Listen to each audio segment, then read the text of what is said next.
Assalamualaikum warahmatullahi wabarakatuh. Saya ingin menyapa untuk teman-teman semua. Halo teman semua, apa kabar hari ini?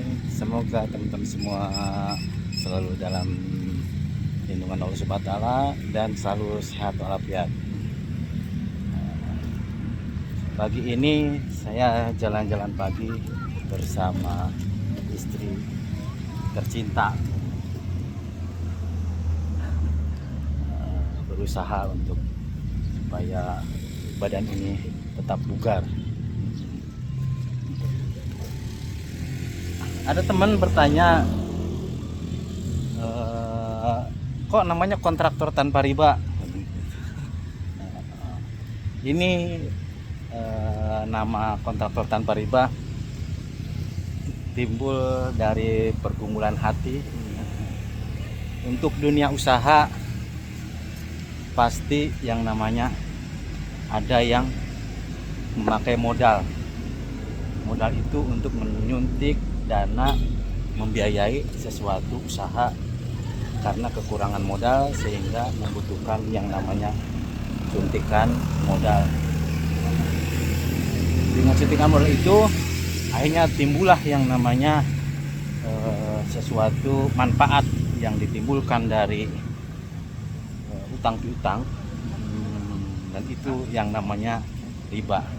Ini penjelasan saya berdasarkan yang namanya pemahaman saya itu, dan silahkan untuk teman-teman semua kita punya pendapat masing-masing untuk menafsirkan itu. Tapi pada intinya karena ini sumbernya ada, dalilnya ada, sehingga saya belajar dari itu.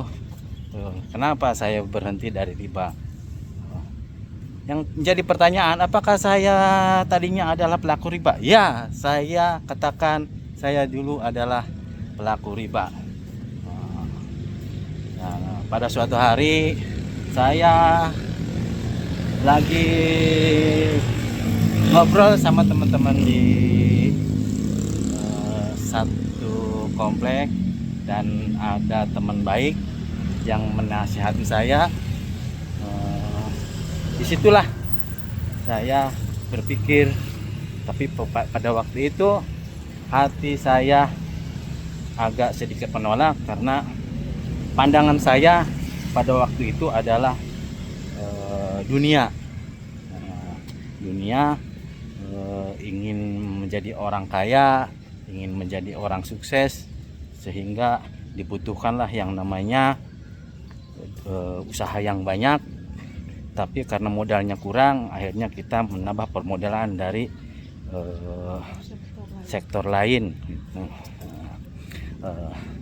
Tapi kita diberi yang namanya pilihan. Di situ ada yang namanya pergolakan batin antara yang baik dan yang buruk, ya. Disitulah yang namanya kita dihadapkan antara ada dua pilihan, ya, yang kita harus dari dua pilihan itu satu harus memilih.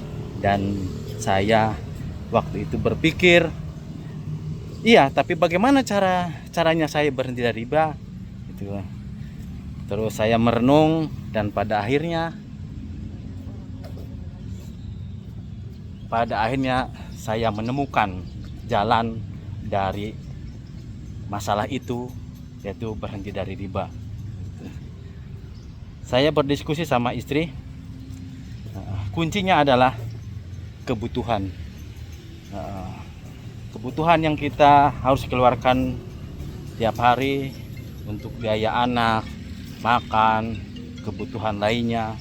Disitulah kita hitung, sehingga dari kebutuhan yang harus dikeluarkan tiap bulan kita ambil biaya itu dari usaha kita. Dengan modal yang kita punya, bisa enggak untuk menjalankan usaha, dan dari hasil yang kita dapat bisa memenuhi kebutuhan usaha,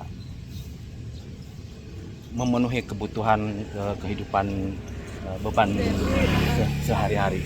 Disitulah saya bisa keluar daripada dari riba itu.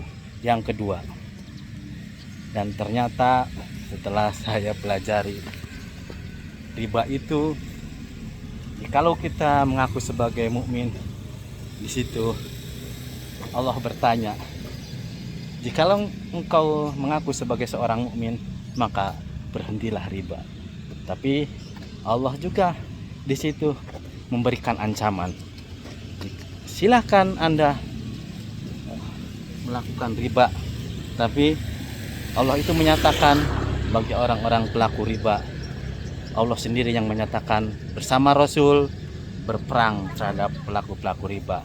Maka disitulah saya harus berhenti dari riba, karena banyak fakta melihat di lapangan, fakta melihat kebanyakan dunia usaha tatkala bermodalkan riba, kehancuran di depan mata.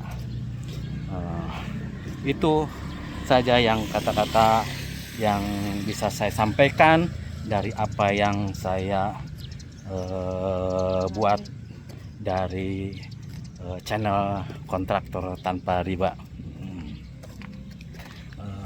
Untuk teman-teman yang hari ini keluarganya sakit, semoga Allah sehatkan, semoga Allah sembuhkan, beri kesehatan yang sempurna, sehatkan kembali ya.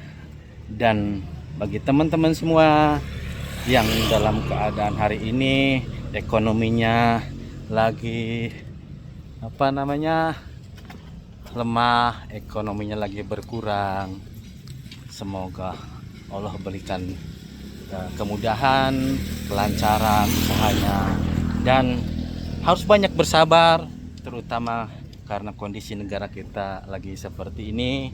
Itu kan harus mengecangkan ikat pinggang ya, karena dunia usahanya lagi lesu ya. Jangan banyak keinginan. Oke teman-teman semua ya, barakallahu fikum. Jangan lupa untuk like, komen, dan share. Barakallahu fikum. Assalamualaikum warahmatullahi wabarakatuh.